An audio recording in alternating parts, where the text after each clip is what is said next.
ഈ സർക്കാർ നമ്മുടെ മോൻസൺ മാവുങ്കലിന്റെ സ്വത്തെല്ലാം കണ്ടുകെട്ടിയല്ലോ. ആ സമയത്ത് മാന്യനായിട്ടുള്ള തനിക്ക് അയാൾ തന്ന ഈ മോതിരം പോലീസിലെ ഏൽപ്പിക്കായിരുന്നല്ലോ. എന്താ ഏൽപ്പിക്കാഞ്ഞ്? അത്ര മാന്യത ഇല്ലായിരുന്നോ തനിക്ക്? അപ്പോ ഡോക്ടർ എലിസബത്ത് ഇന്നലെ പാതിരാത്രിയിൽ ഒരു വീഡിയോ കൂടെ, ഈ ബാല എലിസബത്ത് കോൺട്രവേഴ്സിയുമായി ബന്ധപ്പെട്ട് ഒരു വീഡിയോ കൂടെ ഇന്നലെ രാത്രിയിൽ ഇട്ടിട്ടുണ്ട്. എനിക്ക് ഒരു സംശയം എലിസബത്തിനോടാണ് ചോദിക്കാനുള്ളത്. ഈ പാതിരാത്രിയിലും വെളുപ്പാങ്കാലം 3:30 ഒക്കെ അല്ലാതെ എന്റെ പൊന്നു പെങ്ങളെ നിങ്ങൾക്ക് പകല് വല്ല ഒരു വീഡിയോ ഇട്ടുകൂടെ? അതാകുമ്പോ നമുക്ക് കണ്ടിട്ട് റിയാക്ട് ചെയ്യാനൊക്കെ ഒരു സുഖമുണ്ട്. ഇത് ഈ പാതിരാത്രി വരുന്നത് വെളുപ്പാങ്കാലത്ത് കുത്തിയിരുന്ന് കണ്ട് കഷ്ടം എന്റെ പെങ്ങളെ. പോട്ടെ, നിങ്ങളുടെ ഇഷ്ടമാണല്ലോ, നിങ്ങളുടെ വീഡിയോ, നിങ്ങളുടെ ചാനൽ, നിങ്ങൾ എപ്പോഴാന്ന് വെച്ചാൽ ഇട്. പക്ഷേ ഈ ഡിപ്രഷനൊക്കെ ഇപ്പോഴും ഉള്ളത് കൊണ്ടാണോ ഈ പാതിരാത്രികളൊന്നും ഉറക്കമില്ലാത്ത? എനിക്കറിയില്ല. അതോ ഇനി നേരത്തെ ഷെഡ്യൂൾ ചെയ്ത് വെച്ചേക്കുമായിരിക്കും, ചിലപ്പോൾ അങ്ങനെ ആയിരിക്കും അല്ലേ. അങ്ങനെയാണെങ്കിൽ കുഴപ്പമൊന്നുമില്ല. അല്ലാതെ ഈ ഉറക്കം ഒന്നും കളഞ്ഞ് വീഡിയോ ഇടാനൊന്നും ഇരിക്കരുത്. ഉറക്കം കളഞ്ഞിരുന്നോ, പക്ഷെ നിങ്ങൾ മിക്കപ്പോഴും ഇടുന്നത് ഏകദേശം ഈ ഒരു സമയത്താണ്. അതുകൊണ്ടാണ് ഞാൻ ചോദിച്ചത്. പിന്നെ നിങ്ങൾക്ക് ഡിപ്രഷനും ആവശ്യമില്ലാത്ത അസുഖങ്ങളും എല്ലാം ഉണ്ടെന്ന് നിങ്ങൾ പറയുന്നുണ്ട്, ഉറക്കമില്ലായ്മ, പേടി. ഇങ്ങനെ നിങ്ങളുടെ ലൈഫ് നിങ്ങൾ തൊലയ്ക്കാതിരിക്കുക. വേറൊരുത്തം കാരണം ഓൾറെഡി പണി കിട്ടി, വീണ്ടും വീണ്ടും അത് ജനങ്ങളിലേക്ക് എത്തിക്കാൻ വേണ്ടി നിങ്ങളുടെ ശരീരവും നിങ്ങളുടെ മനസ്സും ഒന്നും ഒരുപാട് നശിപ്പിക്കാതിരിക്കുക. ഇത് എൻ്റെ ഒരു ചെറിയ ഒരു അഭ്യർത്ഥന, അല്ലെങ്കിൽ എൻ്റെ ഒരു ചെറിയൊരു അഭിപ്രായം, അത്രേ ഉള്ളൂ. നമുക്ക് എന്തായാലും ഡോക്ടർ എലിസബത്ത് ഇന്നലെ കുറച്ച് കാര്യങ്ങൾ, വളരെ ഇമ്പോർട്ടൻ്റ് ആയിട്ടുള്ള കുറച്ച് കാര്യങ്ങൾ, ഏകദേശം 10-35 മിനിറ്റ് ഉള്ള ഒരു വീഡിയോ ആണ്. എല്ലാ വീഡിയോയും എലിസബത്ത് ഇടുമ്പോൾ ഏകദേശം 1 മണിക്കൂർ 45 മിനിറ്റ് 35 മിനിറ്റ് വരും. ഇത് കണ്ടിട്ട് അതിനകത്തെ വളരെ പ്രധാനപ്പെട്ട കുറച്ച് പോർഷൻസ് ഞാൻ എടുത്തിട്ടുണ്ട്, നിങ്ങളെ കാണിക്കാൻ, സംസാരിക്കാൻ. പിന്നെ ഞാൻ ഈ ചെയ്യണതൊക്കെ അഗെയിൻസ്റ്റ് ലോ ആണെങ്കിൽ നിങ്ങൾക്ക് കേസ് എടുക്കാം. അപ്പോൾ പിന്നെ എനിക്ക് കുറച്ചും കൂടി എന്തായാലും കോർട്ടിൽ പോകണം, അല്ലെങ്കിൽ ജയിലിൽ പോകണം. അപ്പോൾ പിന്നെ അതിൻ്റെ ഒപ്പം പിന്നെ ബാക്കി കാര്യങ്ങളും കൂടി നടത്താം. അത് കുറച്ചും കൂടി ഈസിയാണ്. പക്ഷെ ഞാൻ എന്തായാലും ഞാൻ അബ്സ്കോണ്ടിങ് ആയിട്ട് എങ്ങോട്ടും പോവില്ല.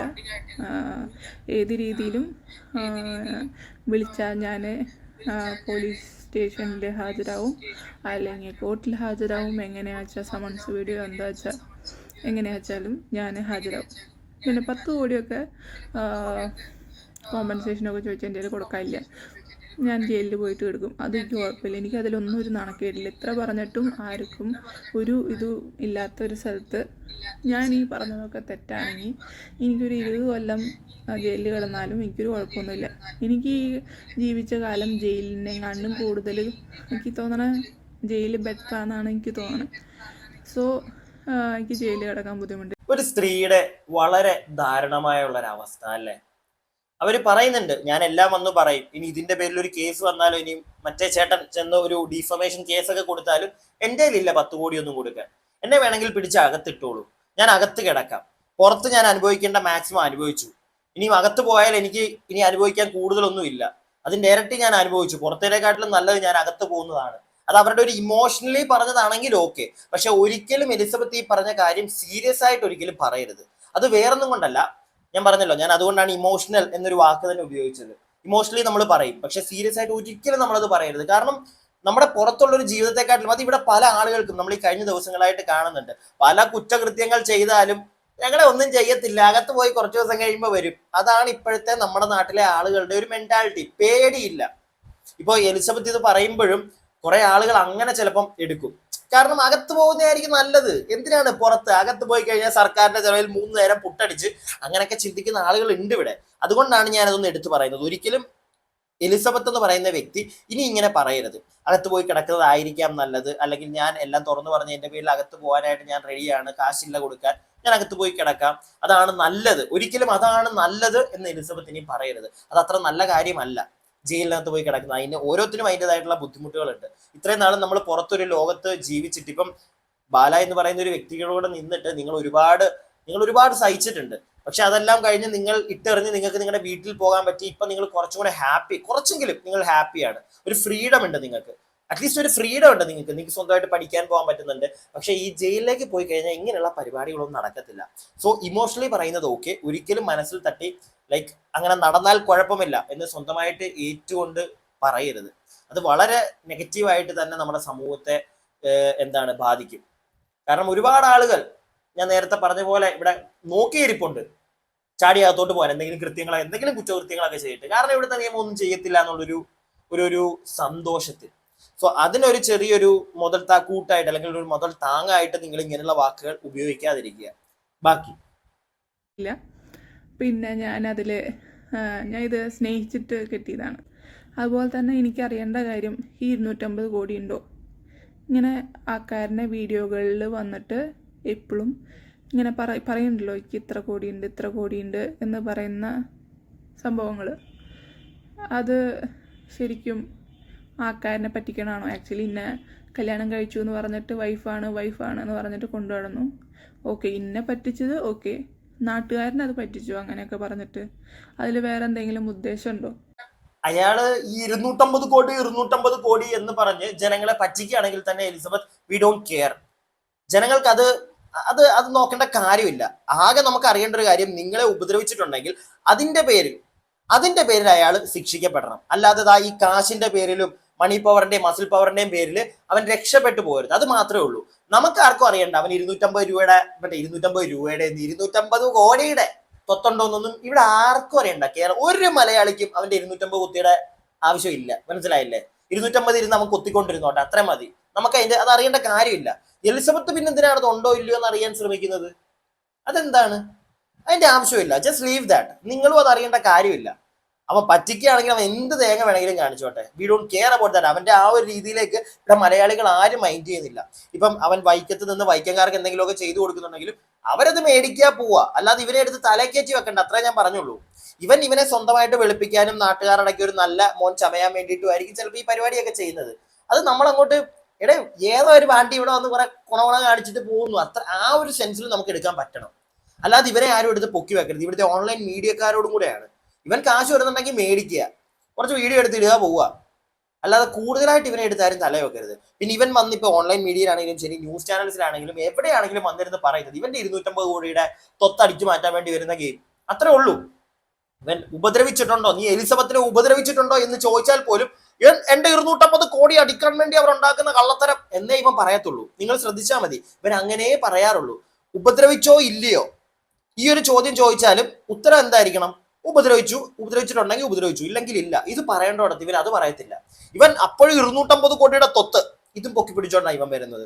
കാരണം ഇവൻ പ്രോപ്പർലി ഇവനൊരു കള്ളനാന്ന് എല്ലാവർക്കും ഇവിടെ മനസ്സിലായിട്ടുണ്ട്. മാങ്ങ എറിഞ്ഞിടറ എന്ന് പറഞ്ഞു കഴിഞ്ഞാൽ ഉടനെ അവൻ തേങ്ങ എറിഞ്ഞിടും. ആ ടീമാണ് അവൻ. മനസ്സിലായില്ലേ? അവന്റെ ഒരു സംസാരം അങ്ങനെയാണ്. അതിവിടെ ആൾക്കാർക്കെല്ലാം മനസ്സിലായി വരുന്നുണ്ട്. പിന്നെ എലിസബത്ത് കൂടുതൽ ഇതിനകത്തേക്ക് വന്ന് ഇങ്ങനെയുള്ള ഈ ജയിലിൽ പോകണം, അങ്ങനെയാണ് ഇങ്ങനെയാണ്, എനിക്ക് പോയാലും കുഴപ്പമില്ല. നിങ്ങളായിട്ട് നിങ്ങളുടെ കുഴി തോണ്ടരുത് എലിസബത്ത്. എനിക്ക് അത്രേ പറയാനുള്ളൂ. നിങ്ങൾ ആദ്യമേ പറഞ്ഞ കാര്യങ്ങളെല്ലാം ഓരോ മലയാളിയും ഇവിടെ കേട്ട് നിങ്ങളെ വിശ്വസിക്കുന്നുണ്ട്. പക്ഷെ നിങ്ങൾ പിന്നെയും വന്ന് നിങ്ങൾ ഒന്നാമത് പറയുന്നതിനകത്തൊരു ക്ലാരിറ്റി ഇല്ല. അത് ചിലപ്പോൾ നിങ്ങളുടെ പേടിയും ഭയവും എല്ലാം കാരണമായിരിക്കാം. നിങ്ങൾ കൂടുതലായിട്ട് അപ്പൊ കോംപ്ലിക്കേറ്റ് ചെയ്ത് സംസാരിക്കാതിരിക്കുക, പ്രത്യേകിച്ച് കരഞ്ഞുകൂവി സംസാരിക്കാതിരിക്കുക. മതി. ഇനി ചെയ്യേണ്ടത്, നിങ്ങൾക്ക് പറ്റുമെങ്കിൽ നേരിട്ട് കോടതിയിൽ പോവുക, ഇല്ലെങ്കിൽ ഇവിടുത്തെ പിണറായി സഖാവിനെ കാണുക, എന്നിട്ട് ഇവനെ പൂട്ടാനുള്ള പരിപാടികൾ അങ്ങ് ചെയ്യുക. അതാണ് ചെയ്യേണ്ടത്. അല്ലാതെ ഇനിയും സോഷ്യൽ മീഡിയയിൽ നിങ്ങൾ പറയേണ്ടതെല്ലാം പറഞ്ഞു കഴിഞ്ഞു. എനിക്ക് തോന്നുന്നു നിങ്ങൾക്ക് ജനങ്ങളോട് പബ്ലിക്കായിട്ട് പറയാൻ പറ്റുന്ന കാര്യങ്ങളെല്ലാം നിങ്ങൾ പറഞ്ഞോടെ തീർന്നിട്ടുണ്ട്. ഇനിയും ഇങ്ങനെ വരണ്ട. ഇനി നിയമപരമായിട്ട് കളിക്കുക. പൂട്ടണം ഇവനെ. ഇവൻ ഉപദ്രവിച്ചിട്ടുണ്ടെങ്കിൽ ഇവൻ അകത്ത് പോകണം. ഉപദ്രവിച്ചിട്ടുണ്ടെങ്കിൽ മാത്രം. ബാക്കി ഞാൻ ഒരു ഫിലിം കണ്ടിട്ടുണ്ടായിരുന്നു, ബോഗൻവില്ല എന്ന് പറഞ്ഞിട്ടൊരു ഫിലിം. സംഭവം എനിക്ക് അങ്ങനത്തെ എനിക്ക് ഈ വയലൻസ് പടങ്ങൾ അത്ര ഇഷ്ടമല്ലെങ്കിലും എനിക്ക് അതിൽ നായകനെ കാണാൻ പറ്റിയിരുന്നില്ല. എനിക്കതിൽ ഒരാളുടെ മുഖം മാത്രമേ കാണാൻ പറ്റിയിട്ടുള്ളൂ. പിന്നെന്താണ് എന്ന് പറയുന്നത് മോൺസൺ മാവുങ്കൽ എന്ന് പറഞ്ഞിട്ടുള്ള കേസിനെ പറ്റിയിട്ടാണ്. ബോഗൻവില്ല സിനിമ നിങ്ങൾ എല്ലാവരും കണ്ടതായിരിക്കും അല്ലേ? കാണാത്തവർക്ക് വേണ്ടി ഞാൻ ചെറുതായിട്ടൊന്ന് പറയാം. പ്രത്യേകിച്ചൊന്നുമില്ല. കുഞ്ചകോപനാണ് നായകൻ. അതിനകത്ത് ജ്യോതിർമയി വൈഫായിട്ട് ഈ വൈഫിനെ മറ്റേ ഒരു പട്ടിയെ പോലെ, പുഴുത്ത പട്ടിയെ പോലെ നോക്കുക, വേറെ കുറെ സ്ത്രീകളെ വിളിക്കുക, ഏറ്റുക, കൊല്ലുക, ഈ ഒരു മോഡലുള്ള ഒരു പടം. അപ്പം എലിസബത്തിന് മറ്റവനെ കാണുമ്പോൾ ഏതാണ്ട് അതൊക്കെയാണ് തോന്നുന്നത്. അത് തെറ്റൊന്നുമല്ല കേട്ടോ. ഏതാണ്ട് എനിക്ക് തോന്നുന്നു ആ ഒരു സിനിമയിലെ ക്യാരക്ടർ ഇവനുമായിട്ട് സ്യൂട്ട് ചെയ്യുന്ന ഒരു പരിപാടിയാണ്. എല്ലാവരുടെയും ഫ്രണ്ടിൽ മാന്യ സുന്ദരൻ, പക്ഷെ പുറകില് വേറെ മൂടാവന്. മനസ്സിലായില്ലേ? ബാക്കി ഇനിയിപ്പോ മോൺസൺ മാവുകളുടെ കാര്യം പറഞ്ഞു തുടങ്ങിയല്ലോ, അതാണ് മെയിൻ. കേക്ക് നിങ്ങൾ. ഞാൻ വീഡിയോ ആ കേസ് വന്നപ്പോഴാണ് കൂടുതൽ ശ്രദ്ധിക്കണേ. പക്ഷെ എനിക്ക് ആ പുള്ളിനെ മുമ്പേ അറിയാമെന്ന് പറഞ്ഞാൽ ഞങ്ങൾ കല്യാണം കഴിക്കണാണ്ടും ഒരു 4 ദിവസം മുമ്പ് ഇയാളിനെ കാണിക്കാൻ കൊണ്ടുപോണ്ട് ഇയാളുടെ വീട്ടിലേക്ക്. എന്നിട്ട് എന്നോട് പറയണത് ഇതെൻ്റെ ബ്രദറാണ്, എൻ്റെ അമ്മയ്ക്ക് പുള്ളീനെയാണ് എന്നെക്കാളും വിശ്വാസം, അപ്പോൾ പുള്ളി കണ്ടിട്ട് ഓക്കെ പറഞ്ഞാലാണ് അമ്മ സമ്മതിക്കുകയെന്ന്. അപ്പം അങ്ങനെ അവിടേക്ക് പോയിട്ട് കാണുന്നുണ്ട്, എന്നെ കൊണ്ട് പുള്ളിയുടെ കാലിൽ വീഴിക്കുന്നുണ്ട്. അങ്ങനെ കാലിലൊക്കെ വീഴിക്കുന്നുണ്ടല്ലേ പാലേണ്ണു? കല്യാണം കഴിക്കാൻ പോകുന്ന പെൺകുട്ടിയെ മോൻസൺ മാവുവിന്റെ കാലിൽ കൊണ്ടുപോയി വീഴ്ത്തുക. ബാലയുടെ അമ്മയ്ക്ക് ബാലയെക്കാട്ടിലും വിശ്വാസം മോൻസനെയാണെന്ന് പറയുക. ചേട്ടാ, ഇതൊക്കെ ചെറിയ കാര്യമല്ല. ഇവിടുത്തെ നിയമപാലകർ, നിങ്ങളോടാണ് ദൈവത്തെ ഓർത്ത് എനിക്ക് പറയാനുള്ളത്, വേറൊന്നുമല്ല. ഒരു ലേഡി വന്നിട്ട് ഇത്രയും കാര്യങ്ങൾ പറയുന്നു, അവരെ ഒരു സാക്ഷിയായിട്ട് നിങ്ങൾക്ക് കണ്ടൂടെ? ഇവിടുത്തെ കോടതിക്ക് കണ്ടൂടെ? ഇവർ ഇത്രയും കാര്യങ്ങൾ ഒരു ഓൺലൈൻ മീഡിയ വഴി, അല്ലെങ്കിൽ ഓൺലൈൻ മീഡിയ എന്ന അവരുടെ ഒരു പബ്ലിക് പ്ലാറ്റ്ഫോം വഴി ഇങ്ങനെ പറയുമ്പോൾ പോലീസുകാർക്ക് നേരിട്ട് ഇടപെടാൻ പറ്റില്ല എന്നാണ് എനിക്ക് തോന്നുന്നത്. നേരിട്ട് അവര് എലിസബത്ത് തന്നെ ചെല്ലേണ്ട വരും. ഇത്രയും കാര്യങ്ങൾ അവർ പറഞ്ഞു. ഇനി എലിസബത്ത്, ഞാനതാ നേരത്തെ പറഞ്ഞു, എലിസബത്ത് പോലീസ് സ്റ്റേഷനിൽ ചെല്ലുക. നിങ്ങളൊരു പ്രോപ്പർ ഒരു സാക്ഷിയായി മാറിക്കഴിഞ്ഞാൽ ഒരുപാട് കേസുകൾക്ക് ഒരു തുമ്പ് കിട്ടുമെന്നാണ് എനിക്ക് തോന്നുന്നത്. പ്രത്യേകിച്ച് മിഷേൽ ഷാജി. ബാലയെ നമുക്ക് ഡയറക്റ്റ് ആയിട്ട് ഇയാൾ കുറ്റക്കാരനാണ് എന്ന് നമുക്ക് പറയാൻ പറ്റില്ല. പക്ഷെ കറങ്ങിത്തിരിഞ്ഞു വരുമ്പോൾ ബാലയുടെ സുഹൃത്തുക്കളിനകത്ത് ഇൻവോൾവ് ആണ് എന്ന് എലിസബത്ത് പറയുന്നുണ്ട്. ഓക്കെ, ഈ ഒരു മിഷേൽ ഷാജിയുടെ കേസിൽ വന്ന പല പേരുകളും അവരെ ബാലയുടെ വീട്ടിൽ വെച്ച് അല്ലെങ്കിൽ ബാലയുടെ കൂടെ കണ്ടിട്ടുണ്ട് എന്ന് പറയുന്നുണ്ട്. ബാല അതിനകത്ത് ഇൻവോൾവ് ആണെന്ന് ഞാൻ പറയില്ല, തെളിയണം അത് എന്തെങ്കിലും ഉണ്ടെങ്കിൽ. ഓക്കെ, എനിക്കൊരു സംശയം തോന്നിയിരുന്നു. കാരണം പോലീസിലൊക്കെ നല്ല പിടിപാടുള്ള ആളാണെന്ന് പറയുന്നുണ്ട്. ഈ മിഷേൽ ഷാജിയുടെ അച്ഛൻ അന്ന് കയറി ഇറങ്ങി നടന്നപ്പോഴും ഒരു പോലീസ് സ്റ്റേഷനിലും കേസ് എടുത്തില്ല. നമ്മളതെല്ലാം ചിന്തിക്കണം. പോട്ടെ, അതെല്ലാം പോട്ടെ. അതോടൊപ്പം തന്നെ ഈ നമ്മുടെ മോൻസൺ മാവുങ്കലിന്റെ കേസ്, മോൻസണുമായിട്ട് ഇത്രയും കണക്റ്റഡ് ആണ് ഈ വ്യക്തി. അത് എലിസബത്തിന്റെ വാക്കുകളിൽ നിന്ന് നമുക്ക് മനസ്സിലാവുന്നുണ്ട്. വീട്ടിൽ ചെല്ലുന്നു, കാലയിൽ തൊട്ടു വന്നിക്കാനൊക്കെ പറയുന്നു, ചേട്ടനെ പോലെയാണ്, എൻ്റെ അമ്മയ്ക്ക് അത്രയും കാര്യമാണ്, എന്നെക്കാട്ടിലും വിശ്വാസമാണ് എന്നൊക്കെ പറയുന്നു. അപ്പോൾ ഇവര് തമ്മിൽ ഫിനാൻഷ്യലായിട്ട് എന്തെങ്കിലും ഇടപാടുകൾ വേറെയും കാണില്ലേ? ഈ മോതിരത്തിന്റെ കാര്യം തന്നെ അത് ചെറിയൊരു കാര്യമൊന്നും അല്ല. മോൻസന്റെ എല്ലാ സ്വത്തുക്കളും കണ്ടു കെട്ടുമ്പോഴത്തേക്ക് ബാലയുടെ കയ്യിലുള്ള ആ ഒരു മോതിരം ഉൾപ്പെടെ ആ ഒരു സ്വത്തിനകത്ത് വരും. അതിപ്പോ എന്തിന്റെ പേരിൽ, ഇപ്പൊ ഗിഫ്റ്റ് കൊടുത്തതാണെന്നൊക്കെ പറയുന്നുണ്ട്. അങ്ങനെ കൊടുത്തതാണെങ്കിലും ശരി, തിരിച്ച് ഏൽപ്പിക്കണം. അതൊന്നും ചെയ്തിട്ടില്ല. ബാക്കി പുള്ളി സംസാരിച്ചു. അപ്പോൾ അപ്പോഴേക്കും പുള്ളി എൻ്റെ വീട്ടിലത്തെ കാര്യങ്ങളൊക്കെ ഫുൾ അന്വേഷിച്ചിട്ടുണ്ട്. എന്നിട്ട് പുള്ളിയുടെ അമ്മേനെ വിളിച്ചിട്ട് പറയാണ്, എന്താണ്, എലിസബത്ത് ഭയങ്കര നല്ല കുട്ടിയാണ്, കുടുംബമൊക്കെ ഭയങ്കര നല്ലതാണ്, ഞാൻ അല്ലാതെ അന്വേഷിച്ചാണ്, ധൈര്യമായിട്ട് കല്യാണം കഴിക്കാം, നല്ല കുട്ടിയാണ്, നീ ബാലയുടെ കാര്യം ആലോചിച്ചാൽ മതി എന്നൊക്കെ പറഞ്ഞ് വലിയൊരു ബിഗ് ബ്രദർ ലെവൽ വർത്താനമൊക്കെ അവിടുന്ന് ഉണ്ടായിരുന്നു. അപ്പോൾ അവിടുന്നും തിരിച്ച് അമ്മയുടെ ഭാഗത്തുനിന്ന് എൻ്റെ മോൻ പറഞ്ഞാൽ എനിക്ക് വിശ്വാസമില്ല, മോൻസൺ പറഞ്ഞാൽ എനിക്ക് വിശ്വാസമാണെന്ന് പറഞ്ഞിട്ട് അവിടുന്ന് പറയും. ഓക്കെ, അപ്പൊ ബാലയുടെ അമ്മയും അങ്ങനെ പറഞ്ഞിട്ടുണ്ടല്ലേ? എന്റെ മോൻ പറഞ്ഞാൽ എനിക്ക് വിശ്വാസമില്ല, നേരെ മറിച്ച് മോൻസൺ പറഞ്ഞാൽ വിശ്വാസമാണെന്ന്. എലിസബത്ത് ഒരു സാക്ഷിയായി മാറിക്കഴിഞ്ഞു കഴിഞ്ഞാൽ ബാലയുടെ കുടുംബം മൊത്തത്തിൽ പെടും. ഓക്കെ, അതാണ് നമ്മൾ മനസ്സിലാക്കേണ്ടത്. മൊത്തത്തിൽ പെടും. ഒരു പ്രോപ്പർ സാക്ഷിയായി എലിസബത്ത് മാറിയാൽ, ഇതൊക്കെ കോടതിയിൽ പറഞ്ഞാൽ, ഓരോ കേസും ഇവിടെ വീണ്ടും അന്വേഷിക്കേണ്ടതായിട്ട് വരും. മോൻസൺ മാവുകളുടെ കേസിലൊക്കെ നല്ല രീതിയിൽ ബാലപ്പെടും. ഇല്ലേ? നിങ്ങൾ പറ. ബാക്കി വീഡിയോ കണ്ടുകൊണ്ട് മാത്രമല്ല, അവിടുന്ന് എന്തോ ഒരു ചെയിൻ, ഒരു ചെറിയ ചെയിൻ ഇയാളെ കൊണ്ട് എൻ്റെ കഴുത്തിൽ ഇടിപ്പിക്കണമുണ്ട്. സ്വർണ്ണ ചെയിനല്ല, സം അതർ തിങ്, അതെന്താണെന്നറിയില്ല. അതും ഇവരുടെ ചെന്നൈയിൽ ലോക്കറിൽ ഉണ്ട്. അങ്ങനെയാണ് ഞാൻ ഫസ്റ്റ് ഈ മനുഷ്യനെ പരിചയപ്പെടുന്നത്. നല്ല നല്ല സംസാരം, പക്ക. എന്നോട് പറഞ്ഞ ഭയങ്കര വലിയ കാശുകാരനാണ്, അങ്ങനെയാണ് ഇങ്ങനെയാണ്, എൻ്റെ സ്വന്തം ചേട്ടനാണ്, എനിക്ക് വേണ്ടി എന്ത് വേണമെങ്കിലും ചെയ്യും. നീ ഇപ്പം ഞാൻ ഷൂട്ടിങ്ങിന് പോണ സമയത്ത് നീ ഒറ്റയ്ക്കാണ് വീട്ടിലെങ്കിൽ ജസ്റ്റ് 2 മിനിറ്റ് നടക്കേണ്ട ദൂരമുള്ളൂ, അങ്ങോട്ട് പോയാൽ പിന്നെ ആരും നിന്നെ തൊടില്ല. ഓക്കെ, അല്ലെങ്കിൽ വിളിച്ച് ഇങ്ങോട്ട് വരുത്താനും വീട്ടിലേക്ക് വരുത്തിയാലും കുഴപ്പമില്ല. അത്രമാത്രം വിശ്വാസമുള്ള ആളായിരുന്നു. പക്ഷെ കേസ് വന്നപ്പോൾ അറിയാമെന്ന് മാത്രമായി.